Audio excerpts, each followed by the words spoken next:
How you doing? This is Scott. I'm with PRINOTH. I'll go over the sharpening of the blades. All right. As we stated before, there's 36 steel blades. There's 4 carbides, 2 on each side, but there's 36 steel blades.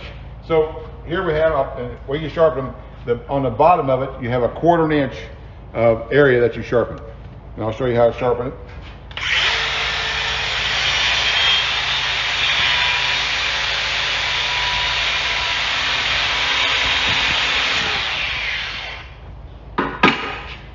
And then you can see in the area that we've abraded.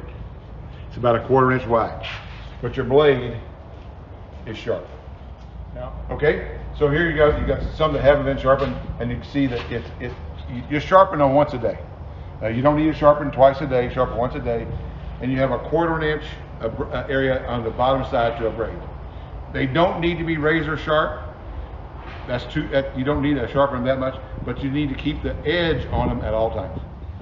Okay, so you can see a little diagram here of how this actually works. Your objective is to put this on the face of the blade. So you put it on the face, and then it will give you this angle of the pitch that you're supposed to abrade this to. So that's what it gives you. And this little beak is there, but don't rely on the beak, because that little beak will get you in trouble, because you'll end up with laid back or 2/4. The cool thing about our blades is you only sharpen the bottom a 1/4 inch. You don't sharpen a whole 1.5 inches on the top. That's pretty good.